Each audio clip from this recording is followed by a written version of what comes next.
Et si on se lâchait un peu les baskets?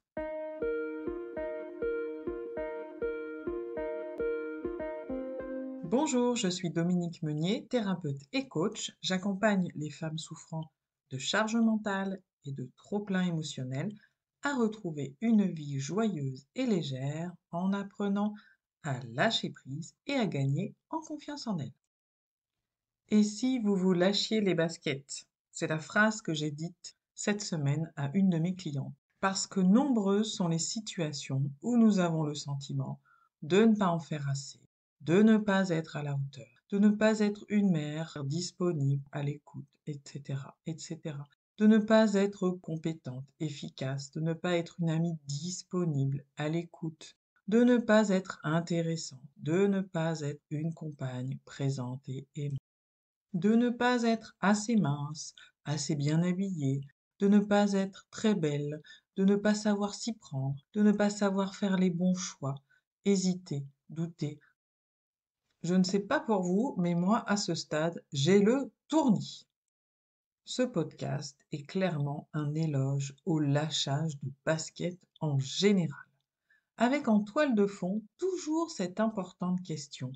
Pour qui et pourquoi en faisons-nous des tonnes? Pour qui et pourquoi nous imposons-nous un niveau d'exigence si fort? Je vous laisse y réfléchir, mais quoi qu'il en soit, voilà le résultat des courses. Des tensions physiques, des pressions, du stress, en veux-tu, en voilà, des conflits, des douleurs, de l'inquiétude, de l'insatisfaction, de la mésestime personnelle, un manque de confiance en soi, des évitements, des renoncements prématurés, bref, une vie de lutte avec soi-même surtout. Alors comment arrêter le massacre? Je ne le dirai jamais assez. Premièrement, s'écouter. Tout signe est bon à prendre. Intuition, douleur, synchronicité, émotion. On accueille et on écoute ce qu'il se passe parce que ça dit quelque chose, ça parle, mais avec autre chose que des mots. Vous avez mal au dos chaque matin en partant travailler? Vous ne vous sentez pas d'aller à cette soirée? Vous n'avez pas envie de jouer avec votre enfant? Vous avez envie de prendre l'air en plein milieu d'une réunion? Tenez-vous-en à cela et ne faites rien pour faire avec et vous adapter. Ce qui est là, ça ne ment pas. Identifiez plutôt ce que vous pourriez faire pour répondre à cet état ou à ce ressenti, et ce, en toute spontanéité, c'est-à-dire en laissant au placard les ça ne se fait pas, il ne faut pas, ce n'est pas normal, etc., etc. Deuxième piste pour arrêter le massacre, se rappeler toujours d'une chose qui est la suivante. Nous faisons ce que nous pouvons avec ce que nous avons. Nous sommes la somme et la métabolisation de tout ce que nous avons vécu, le bon comme le moins bon. Ainsi, nous nous débrouillons au quotidien pour faire de notre mieux. Nous bricolons ce qui nous semble adapté. Alors stop la culpabilité, stop le peut mieux faire, stop les autoclaques et les coups de pied au derrière. Si l'authenticité est là et que ce que nous engageons, actions, projets, idées, paroles, relations, sont justes pour nous-mêmes, c'est-à-dire pas dans le sacrifice de soi, alors c'est gagné.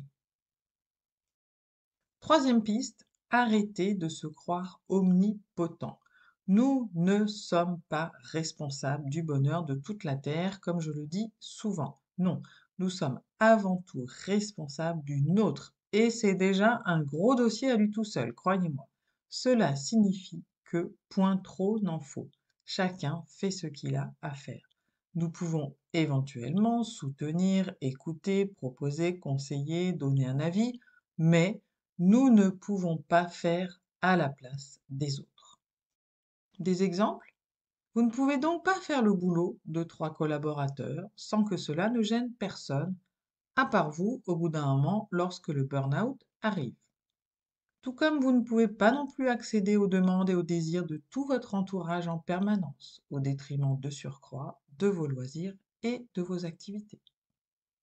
Vous ne pouvez pas non plus sauver, entre guillemets, une personne qui ne va pas bien ou l'aider alors qu'elle n'est pas prête à s'aider elle-même. Non, malheureusement, mais c'est comme ça. Chacun son chemin. En revanche, vous pouvez mettre en œuvre le point numéro 1, qui est de vous écouter vous.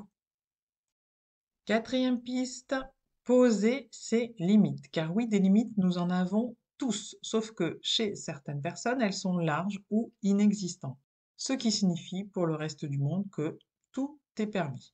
Les heures sup, c'est OK. Le chantage, c'est OK. La maltraitance, c'est OK. La manipulation, c'est OK. L'abandon de votre cours de yoga, c'est OK. La fatigue permanente, les insomnies, le stress, c'est OK. Ben non, tout n'est pas permis. Nous ne sommes ni des paillassons, ni des poubelles, ni des punching balls, ni des plantes vertes. Pour se faire respecter, il faut commencer par se respecter soi. Alors, vous commencez quand à vous lâcher les baskets?